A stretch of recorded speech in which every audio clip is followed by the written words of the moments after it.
There are carpenters who, and I was one of them early on, when they want to cut a piece of plywood, will snap a line or otherwise make a line and then freehand it with the saw. That's kind of awkward. It's not always accurate. There is a better way, and I'm going to show you the better way here. And I want to emphasize that this is a comprehensive system. Once you have this system in place, the whole process of cutting sheet goods on the job site becomes so easy. I should also add that this system works just as well for cutting higher quality plywoods in a shop if you're making cabinets. I've used it for that many, many times over the years. So what I'm going to do is show you the components of this system first, and then I'll show you how it works. My system begins here with 2 sawhorses and 2 lengths of 2x4, 8 foot long. The 2 sawhorses are spaced apart a distance. I have a 1 screw into each end of the 2x4 up from the bottom of the sawhorse, 4 screws, and you've got a very stable platform for cutting. All right, next is the cutting guide. This is one of 2 cutting guides that I've had for a couple of decades. And you'll find YouTube videos that tell how to make a cutting guide like this, but not quite like this. Usually they have like 1/2 inch plywood here and a 3/4 inch board here. They're heavy. This is not heavy. This is made with 1/4 inch plywood. This is a 4 foot cutoff guide. I had an 8 foot one. I can't find it. I haven't used it in years, but I used to use it all the time, take it to the job site. I glued this piece here on top with yellow glue and put concrete blocks on it, laid it on a surface, let it dry. Now, the beauty of that, besides the fact that it's light in weight, easy to carry around, is that I can clamp it to the plywood using these clamps right here. Made by Hanson. In the early days, I used C-clamps to clamp these things on. Then I found these self-locking. You don't have to adjust for depth. They just clamp right on. They unclamp very simply with this lever right here. You just pull it up, and they're small enough to go right in my tool belt. I use them quite a bit for other purposes too. And of course, you'll need your circular saw.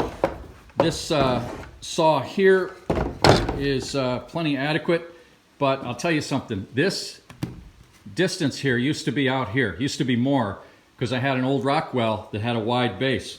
And when I retired the Rockwell, I got this saw with a narrower base, and I just ran it along a straight edge, and I made this cutoff guide work. Okay, so the first thing that I'm going to show you is how this work surface can take a sheet of plywood being tossed onto it. It's not going to fall apart. The 2x4s aren't going to fall off the edge. And that's what you want. As part of this system, you want a good, solid work surface.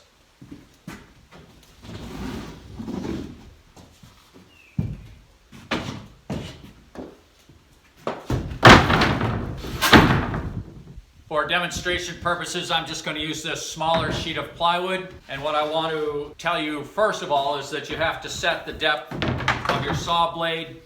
You obviously don't want to cut through the plywood and through the 2x4s. That would be counterproductive. So the set on the saw would be the thickness of the material you're cutting plus maybe 1/8 of an inch. You want a little extra, and that will make saw curse in these boards, but that's okay. It's no big deal. These particular boards right here are pressure treated, and I have a use for them later that they won't be seen, and these little saw tracks won't be any problem. This saw guide is set up so that the blade's going to cut right along this edge. So I would then just mark out what I want, like we'll say 2 foot. I want this piece 2 feet. 2 feet, mark the 2 feet, and then just set this on there. I'll turn this. You can turn your plywood full sheets, small sheets, just so that they have support. And you can get that with this system. You can get the support you need. Now these Hanson clamps, this is where they come in handy. because I'm going to clamp over here. See how easy that was? And I'm going to clamp. We'll take it like this, getting it onto the line there, and I'll clamp. Okay, so we're all set to cut. I do have hearing loss from working in the building trades for years, and the funny thing is I have been religious about using hearing protectors most of that time. On they go, and here we go. Pull the guard back.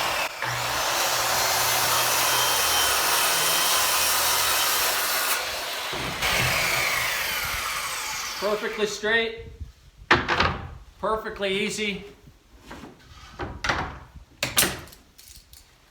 Hansons go back in the tool belt.